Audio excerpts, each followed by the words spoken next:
जय जगन्नाथ, जय श्री श्याम, जय राम जी की। क्रांति उड़ीसा मीडिया में आपका स्वागत है। मैं हूं नंद किशोर जोशी। सभी दर्शकों से अनुरोध है, कृपया इस चैनल को लाइक करें, शेयर करें, सब्सक्राइब करें एवं बेल बटन अवश्य दबाएं, जिससे आने वाली वीडियो की नोटिफिकेशन आपको मिलती रहे। आज हम चर्चा करने जा रहे हैं बहुत गंभीर विषय की, और जो हमारे देश में भी हालात बन रखे हैं पंजाब में और बंगाल में, उसी विषय पर हम लोग चर्चा करने जा रहे हैं। और हालात दिनों दिन बद से बदतर होते जा रहे हैं, तो हमारी तो यह मांग रहेगी, चाहत भी रहेगी एक भारतीय के नाते, कि दोनों राज्यों में, बंगाल में और पंजाब में, तुरंत राष्ट्रपति शासन लगना चाहिए। वो देश के हित में भी होगा, भारत के हित में होगा। इसी विषय पर आज, इसी गंभीर विषय पर आज हम चर्चा करने जा रहे हैं। दरअसल अभी जो इलेक्शन नजदीक आ रहा है, भारत के लोकसभा चुनाव का, त्यों देश विरोधी ताकतें हमारे देश में काफी सक्रिय हो गई हैं, क्योंकि विदेशों से उनके पास बहुत पैसा आ रहा है। जॉर्ज सोरोस जो अमेरिका में बैठा है, वो एक बिगड़ेल रईसपति, अरबपति, असंख्यपति, उसने भी अपने थैली का मुंह खोल दिया है और करोड़ों अरबों रुपया वहां से भेज रहा है अमेरिका से। भारत, उसके एक ही चाहत है कि भारत सरकार, मोदी सरकार कैसे भी नेस्तनाबूद हो जाए, अगले चुनाव में नहीं आ पाए। उसने तो 2 साल के पहले एकदम खुल्लम खुल्ला मीडिया के सामने मुखातिब होकर भी बोला था कि मेरी चाहत है मोदी सरकार को गिराना। तो उसी चाहत में वो सक्रिय है। उसके पास में अकूत धन संपदा है, अनाप शनाप की दौलत है, और वो भारत विरोधी, भारत विद्वेषी मंशा से भारत में कांग्रेस और आम आदमी पार्टी ईडी गठबंधन को हवा दे रहा है और अपने थैली का मुंह खोल के रखा है। और वो पैसा अभी किसान, तथाकथित, मैं तो किसान ये तो है ही नहीं, जो लोग भी आज हरियाणा बॉर्डर के ऊपर पड़े हुए हैं पिछले 4 दिनों से, उसमें जितने भी लोग पड़े हैं 90% से ज्यादा लोग तो किसान है ही नहीं।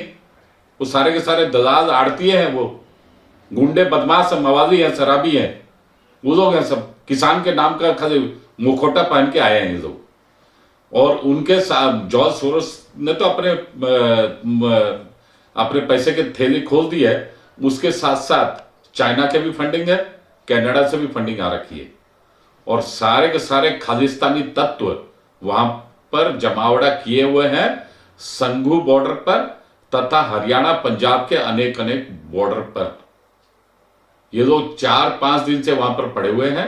और देखिए मजे की बात, ये लोग बोलते हैं कि हम लोग किसान के हकों के मांग के लिए हम लोग दिल्ली कूच कर रहे हैं। और कल भी ये लोग मीडिया से मुखातिब होकर इन्होंने बोला है कि हमारे जायज मांगे मान लो। और भाई, क्या तुम्हारे जायज मांगे हैं?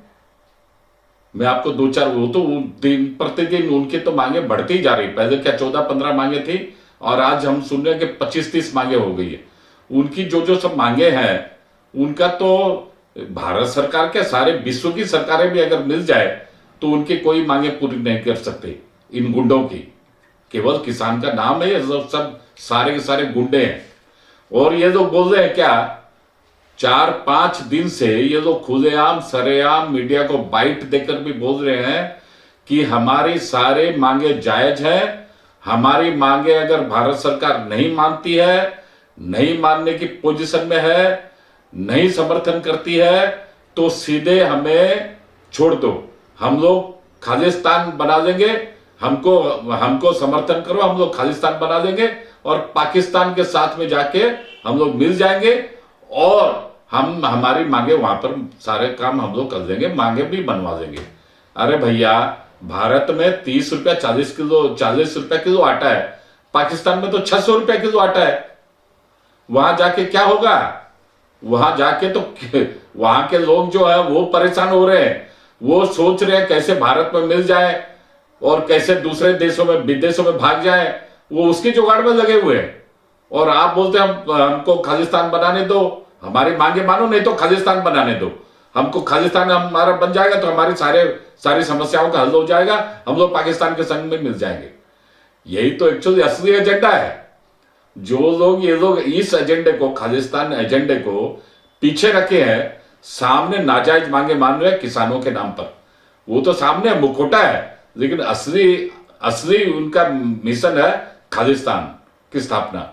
दूसरा उनका मिशन क्या है कि भारत में चूंकि अप्रैल और मई में 2 महीने पश्चात या चुनाव होने हैं लोकसभा के, उस लोकसभा चुनाव में जैसे तैसे भी हो मोदी सरकार को, बीजेपी को, एनडीए को नेस्तनाबूद करना है, हराना है और मोदी को फिर से वापस नहीं लाना है। यही तो इनकी मंशा है। ये तो अभी एकदम खुलेआम सरेआम जग जाहिर हो चुकी है। और इसी मंशा को लेकर, इसी एजेंडे को लेकर ये लोग पंजाब से पिछले 4-5 दिनों से चले हैं। देखिए इनका सब और भी कितने बातें मैं आपको बताऊं, इंटरेस्टिंग बातें। जो ट्रैक्टर है ये लोग लेकर चले हैं, वो ट्रैक्टर में भारत सरकार हैवी सब्सिडी देती है, स्टेट गवर्नमेंट सब्सिडी देती है।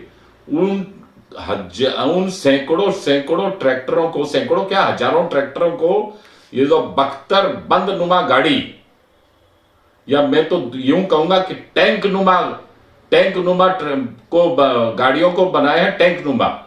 उसमें इतनी चेन सिस्टम जैसे टैंकों में नहीं रहती है क्या, वो चेन लगा के बनाए हैं, उसको बख्तरबंद हथियार के जैसे यूज कर रहे हैं। ऐसा यूज कर रहे हैं कि ऐसी प्लानिंग करके आए हैं कि जैसे कोई जंग के मैदान में जा रहे हैं, जैसे कोई पाकिस्तान बॉर्डर पर, पाकिस्तान को तो छोड़िए, सब खालिस्तानी है, ये तो पाकिस्तान को अपना हमदर्द, अपना दोस्त मानते हैं। जैसे चाइना के बॉर्डर पर जा रहे हैं या जंग लड़ने जा रहे हैं, इस तरह की समर सजा के साथ ये लोग अपने घरों से निकले हैं और 6 महीने का राशन लेकर निकले हैं।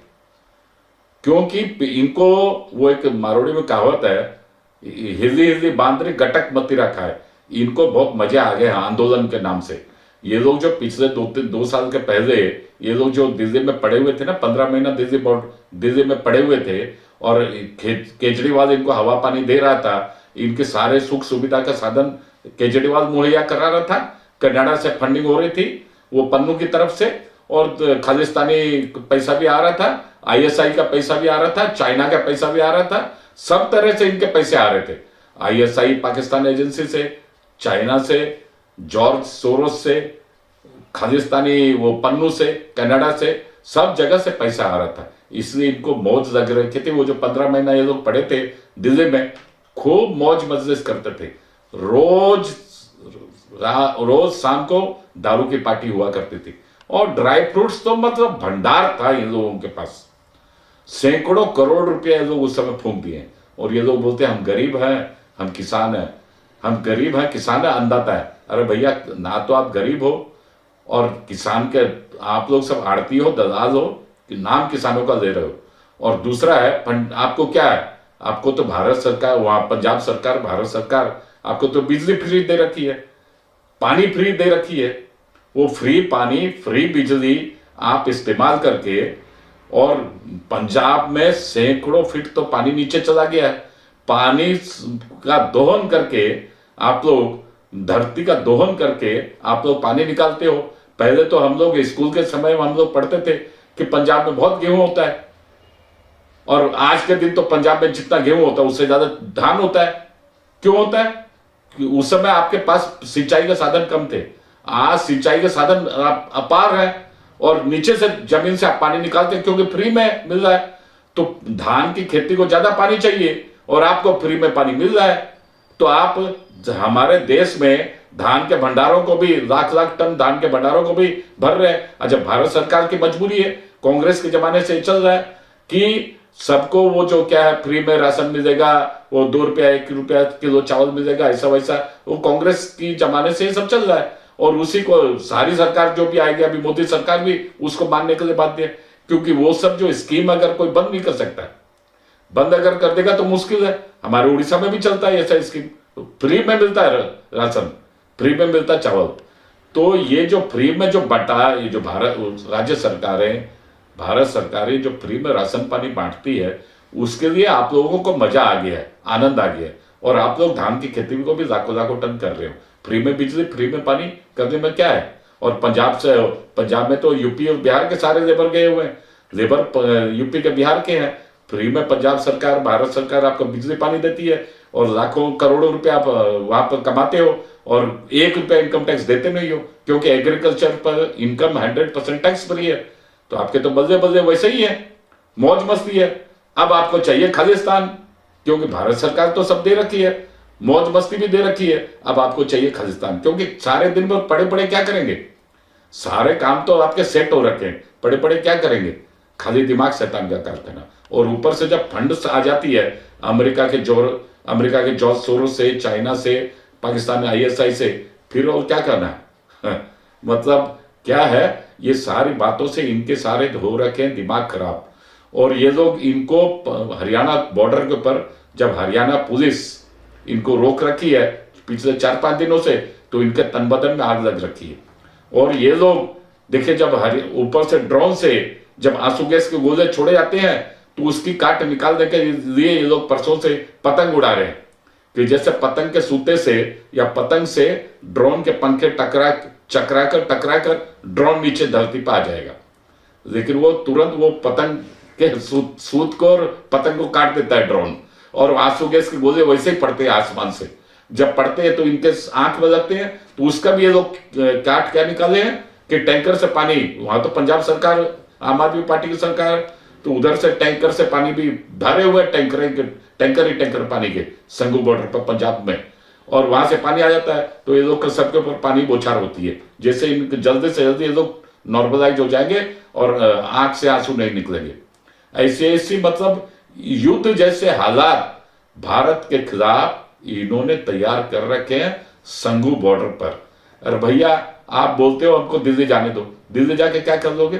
पिछली बार आप जब आए थे यहाँ 15 महीना रहे थे, और आपने जब 26 जनवरी को दंगा फसाद किया था, लाल किला जो भारत की आन बान शान है, वहां पर आप चढ़ के भारत के तिरंगे को तो फेंक दिए, और वहां पर खालिस्तान का झंडा लहराए। यही करने के लिए आप आएंगे क्या दिल्ली? और आपका एक्चुअली ये सब, इसमें सारे कांग्रेस के, जैसे दिग्विजय सिंह है, और वह हरियाणा के हुड्डा है, वो दीपेंद्र सिंह हुड्डा, और उनके पिताजी है वो भूपिंदर सिंह हुड्डा, जो वहां के चीफ मिनिस्टर 2 टर्म रह चुके हैं। ये लोग सारे के सारे प्लानिंग करके ये सब धंधा किए कि जैसे तैसे भी मोदी को इस बार तीसरा टर्म में आने नहीं देंगे। और एन चुनाव के मौके पर इन लोगों का हंगामा आंदोलन के नाम से शुरू हुआ है। दूसरी बात मैं ये बोलूंगा, ये तो सबको अभी जग जाहिर हो गया कि वहां दिल्ली में शराब घोटाला और दूसरे घोटालों में अरविंद केजरीवाल का एक्टिव कनेक्शन सारे सामने आ गया। अरविंद केजरीवाल पिछले दिनों पंजाब में 8-10 दिन गए थे, क्या नाम ना, विपासना। क्या विपासना मतलब? योगासन। अरे भैया, अपना यहाँ पर दिल्ली में योगासन नहीं करते क्या लोग? उसके नाम पे गए थे। लेकिन दरअसल ये जो पिछले 2 महीना पहले जो गए थे विपासना करने के लिए, ये वहां पर 8-10 दिन जो रुके हैं पंजाब में, ये सारी प्लानिंग करके आए थे कि कैसे कैसे दिल्ली कूच करना है, किसानों के नाम पर कूच करना है, और वहां पर दिल्ली को जाम करना है, जिससे कि हम लोग मोदी का जो रथ घूम रहा है, मोदी का जो मतलब जो मोदी जो निकले हैं इसमें तीसरी बार प्रधानमंत्री बनने के लिए, उस रथ को हमको रोकना है, अर्थात भारत की प्रगति को रोकना है। इस धंधे के लिए अभी आम आदमी पार्टी और कांग्रेस पार्टी ये मिलकर सम्मिलित प्रयास से ये लोग चाहते हैं कैसे भी हो देश में दंगा बढ़ के, देश में अराजकता फैले, और आगामी आने वाले चुनाव में मोदी की हार हो जाए। तब हम लोग जैसे पहले मौज मस्ती करते आए थे और फिर से मौज मस्ती करते रहेंगे। इनका यही गेम प्लान है। इसके अलावा बंगाल में जो अभी संदेश खाली में वो जो गांव में इनका जो वहां पर एक कलकत्ते से सट के एक वहां पर है नॉर्थ 24 परगना, साउथ 24 परगना, 24 परगना जो जिला है, वहां पर शाहजहां शेख नाम का गुंडा जो तृणमूल कांग्रेस का कार्यकर्ता है, राशन घोटाले में करोड़ों अरबों रुपए उसने कमाए हैं। उस पर जब ईडी की छापेमारी हुई थी पिछले दिनों, उसके गुंडों ने ईडी के ऑफिसरों के ऊपर खूनी हमला किया। तत्पश्चात ईडी के अफसर लोग घायल अवस्था में वहां अस्पतालों में एडमिट हुए। वही शाहजहां शेख वहां पर संदेश खाली में एक्टिव है, और उसके गुर्गों द्वारा, उसके द्वारा जो तृणमूल कांग्रेस का बड़ा नेता है वहां पर संदेश खाली में, उसके द्वारा वहां पर गांव, वहां आसपास के गांव, उस गांव के आसपास के गांव की औरतों को, लड़कियों को उठवा के ले जाते हैं और रात भर उनसे बलात्कार ये सब काम करते हैं। और वहां पर महिला मुख्यमंत्री ममता बनर्जी होते हुए भी जानबूझकर आंख बंद करके रखी है और वहां ऐसे ऐसे हालात पैदा करके रखे हैं। वहां बीएसएफ के लिए, बॉर्डर सिक्योरिटी फोर्स के लिए, भारत की सेना के लिए बंगाल सरकार जमीन मुहैया नहीं करा रही है जानबूझकर, जैसे इस सिक्योरिटी की वहां पर पोजीशन अच्छी ना हो बांग्लादेश बॉर्डर पर। इस तरह के देश विरोधी हालात, देश के खिलाफ हालात बंगाल में पैदा हो गए हैं।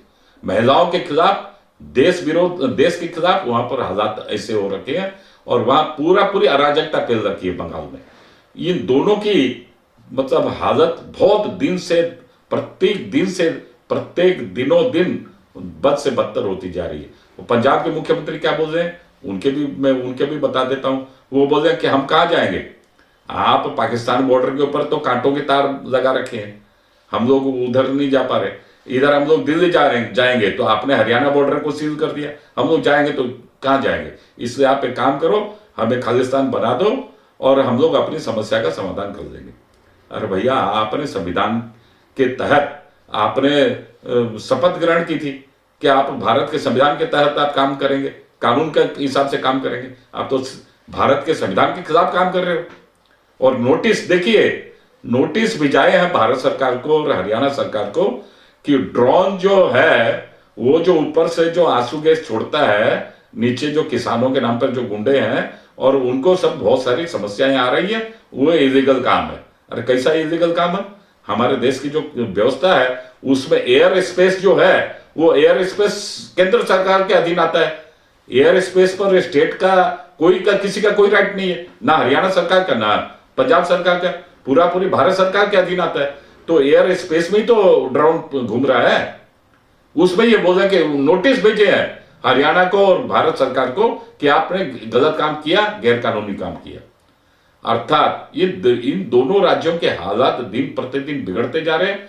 ज्यादा नहीं बिगड़े, इसके लिए भारत सरकार को तुरंत चाहिए, सबसे पहले 256 धारा के तहत उनको नोटिस जारी करे कि ये सब काम आपके जो है देश विरोधी गतिविधियां हैं और आप सुधर जाओ। अगर 5 दिन, 7 दिन में, 4 दिन में अगर नहीं सुधरते हैं तो 356 धारा प्रयोग करके तुरंत बंगाल में और पंजाब में राष्ट्रपति शासन लागू होना चाहिए। वो देश के हित में होगा, भारत के हित में होगा। क्योंकि ये जो काम अगर भारत सरकार करेगी तो मैं सोचता हूं 90-95% भारतीय लोगों का समर्थन मोदी सरकार के साथ, भारत सरकार के साथ अवश्य ही होगा। और देखिए, ये लोग बोलते हैं गणतंत्र की बात, है कांग्रेसी बोलते हैं गणतंत्र कि आप हमारे आवाज दबा रहे हैं, ऐसा वैसा। अरे भैया, 60 साल तक तो कांग्रेस की समर्थित सरकार भारत में शासन की है और मिनिमम 70-80 बार इन्होंने राष्ट्रपति शासन विभिन्न राज्यों में विभिन्न समय में लगाया। ये तो हमको तारीफ करनी चाहिए मोदी सरकार की। 10 साल में एक बार भी राष्ट्रपति शासन नहीं लगा। तो मैं तो बोलूंगा कि राष्ट्रपति शासन की भी सख्त जरूरत है, भारत के हित में, देश के हित में, मोदी सरकार के हित में, भारत की जनता के हित में। आज के अंक में इतना ही, अगले अंक पर फिर मिलेंगे। वंदे मातरम, जय हिंद।